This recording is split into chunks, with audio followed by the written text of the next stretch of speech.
سلام به دوستان عزیز، امیدوارم که حالتون خوب باشه. یه سلام ویژه به عزیزانی که کانال منو سابسکرایب دارن و به شما عزیزانی که تازه با کانال من آشنا شدید خوش آمد میگم.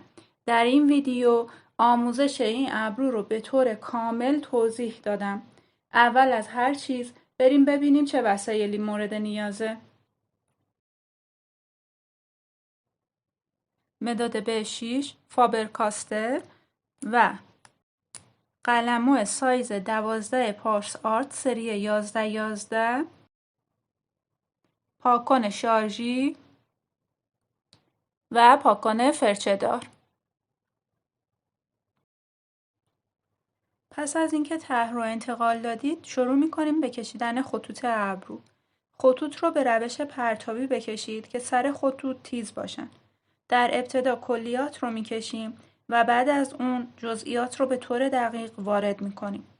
دوستانی که طریقه انتقال طرح رو نمیدونن به ویدیوی بالا مراجعه کنن و لینک این مدل ابرو رو در قسمت دیسکریپشن قرار میدم که به راحتی با من این ابرو رو بکشید. لازمه بگم من تکنیک کارم سیاه قلمه، سبک هایپر رئال. شاید براتون سوال باشه که چرا با مداد B6 کار میکنم. باید بگم برای شروع بهترین گزینه مداده، چون کنترل سایه ها بهتره. حالا چرا از یه مداد استفاده میکنم؟ مهم اینه که شما بتونید کنتراست ایجاد کنید. حالا چه با چندین شماره مداد، چه با یه مداد. وقتی یاد بگیرید چطور مداد رو کنترل کنید تا طیف سایه های روشن تا تیره رو بزنید، 90% کار رو انجام دادید. در ضمن هزینه زیادی هم نداره و برای شروع کار خوبه. وقتی در پایان نتیجه کار رو ببینید که چطور با یک مداد تونستین همچین چشم یا ابرویی بکشید، به خودتون افتخار میکنید. ابتدا اجزای صورت رو با مداد و سایه مداد آموزش میدم و بعد از اون کار با زغال و کنته ها رو به روش اصولی توضیح میدم.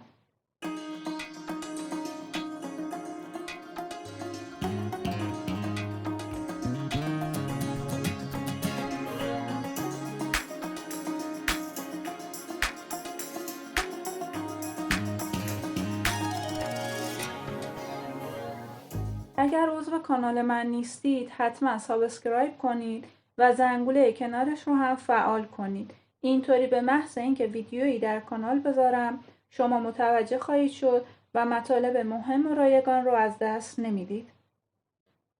اگر از این ویدیو خوشتون اومد و براتون مفید بوده حتما لایک کنید.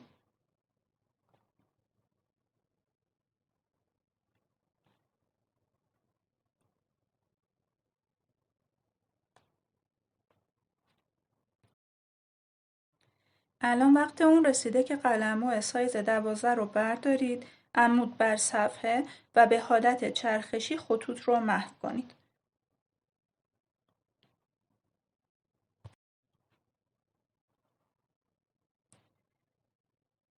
این بار با دقت بیشتر کار رو پیش میبریم و با توجه به مدل خطوط ضخیم و پررنگ رو میکشیم و با یک قلم مو همون خطوط رو محو میکنیم و بعد از اینکه مطمئن شدید قلم مو سیاهی زیادی نداره با آرومی کل ابرو رو محو میکنید.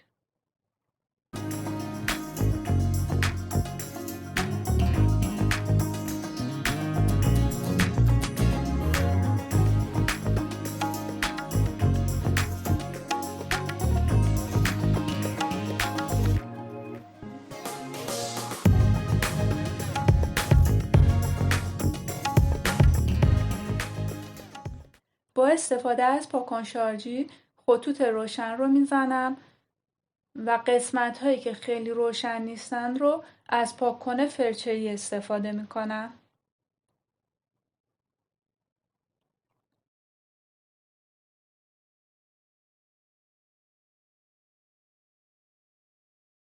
برای اینکه نورهایی که زدید بیشتر به چشم بیاد با استفاده از مداد تیرگی‌هایی در کنار خطوط روشن اضافه کنید و باز خطوط تیره رو دوباره بکشید. این کار باعث بعد گرفتن کار میشه و با استفاده از یک محو کن فقط خطوطی که کشیدید رو محو کنید.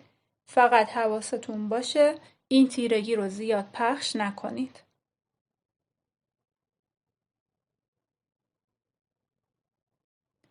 سپاس از شما عزیزانی که همین الان این ویدیو رو لایک میکنید.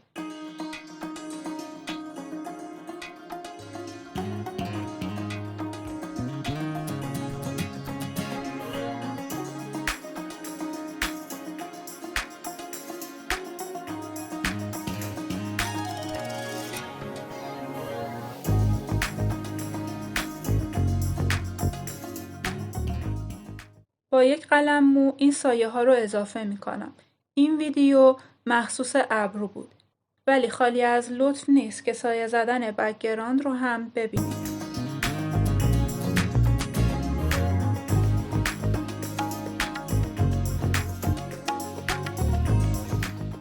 روی یک کاغذ جدا سیاهی بکشید و مدام قلمو رو داخلش بزنید و کار رو ادامه بدید.